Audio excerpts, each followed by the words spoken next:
Son Rojas, and welcome to The Score, where we tackle the hottest and trending topics in sports.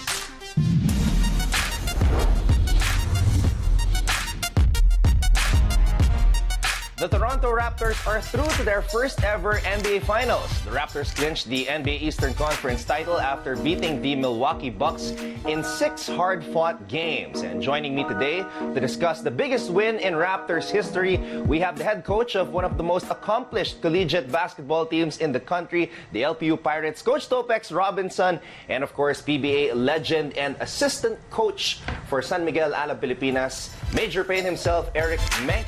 And I have to get used to calling you Coach Eric because, I mean, everybody knows you as Major Payne, 4-time PBA champion. We also have the champion, 2-time PBA champion, Coach Topex here today.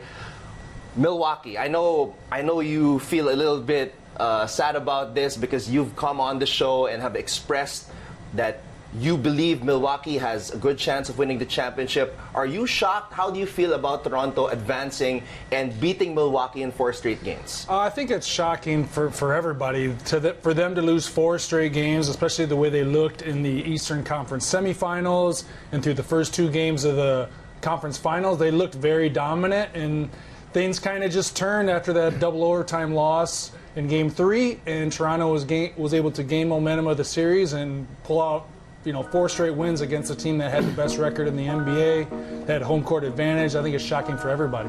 Coach Topex, what did you see in that double overtime win by Toronto that Coach Eric just mentioned, which turned the tide in this series? I think that was solid for Toronto. That was Kawhi Leonard established and reestablished his status as an NBA star. He's legit clutch player, not afraid to take those big-time shots, so it's really been big for Toronto.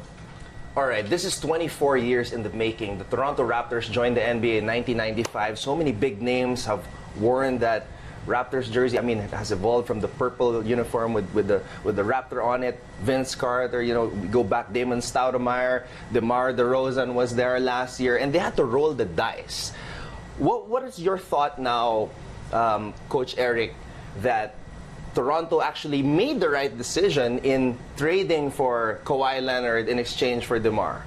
Well, they took a big risk, but Toronto, a team that was kind of plateaued. Like, they've been a good regular season team. They've been the 1 seed, but they haven't been able to propel themselves to the finals. They had to take a risk to get past that plateau. They made the right move, picking up Kawhi Leonard. Hopefully it's for more than 1 year, but they had to take a chance, and it's paid off for them. Also making the move at the deadline for Marc Gasol, I think has been a big help for them advancing, and they've made the right moves. They made a coaching change last year when they had Coach of the Year. They had the number 1 seed, so all these moves have paid off, and now you can see how ecstatic their fan base and the whole country of Canada is that they are in the finals. And I want to go back to that Kawhi bit that you mentioned earlier because we know it's going to be a big free agency pool after the NBA season. But I know, Coach Topex, you want to talk about game number 6 because you were studying this game, watching it intently.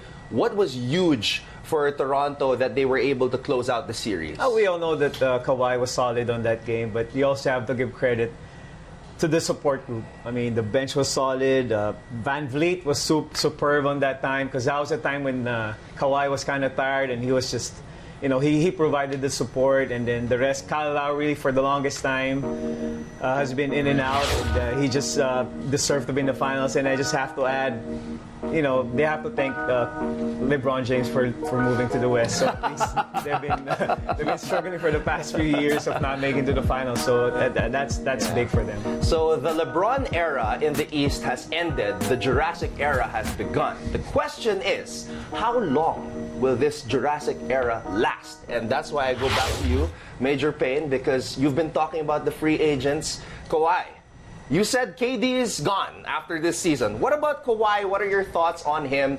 Is he going to stay with Toronto? What does it mean for him to be the guy to have led the Raptors to their first ever finals? Well, I think Toronto has done everything that they can do to keep him. They rested him well throughout the year. They featured him. The fans have given him so much love. And right now, he's an iconic figure, not just in Toronto, but in all of Canada. He hit the big shot to close out the semifinals. Now he's led them to the finals, and if they can stretch this series and make it a long, competitive series, it would be tough for him to leave. I think most people think that he will leave, but Toronto's put themselves in a great position to keep him, I think.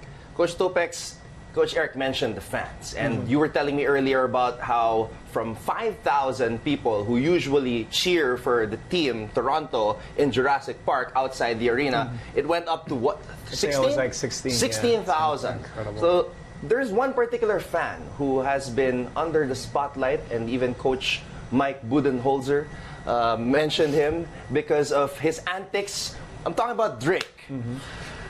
He has been talking to Giannis and the Milwaukee players. He has been posting pictures on his Instagram of the daughter of the owner of the Milwaukee Bucks. He's been trolling this team.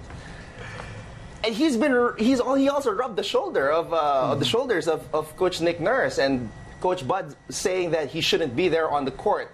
I mean, what is your reaction to this? Is this a big deal, Coach Topex, that you have this guy who's a super fan making all of this, getting all this attention? Again, that's the right word, the super fan. I mean, Drake's got to do what Drake's got to do. I mean, he loves his Raptors, and he will always support them at any game. I mean, whatever way he can. So, at the end of the day, he's not playing there. You know, it's still going to be the guys inside the court that's going to play. So whatever it is that he does, you got to give it to him. He's worked wonders, and he's really helped the team a lot. What would you do if a guy like that, a super fan, would talk to your players? I mean, you're on the bench. Yeah, well, you gotta try to ignore it, or you can have fun with it. You know, you can use it as motivation. So anytime you can engage with a superstar like Drake and go a little back and forth, you can have fun with it, or you just ignore him. But like Coach Topex said, it's the players on the court. How focused can they be? There's going to be a lot of distractions. That's part of it. So they're going to have to deal with it. He has taken Jack Nicholson and Spike Lee to a whole nother level. Great discussion with you guys. But when we return, we'll look ahead to the NBA Finals matchup between the Toronto Raptors and the two-time defending champions, Golden State Warriors. Don't go away.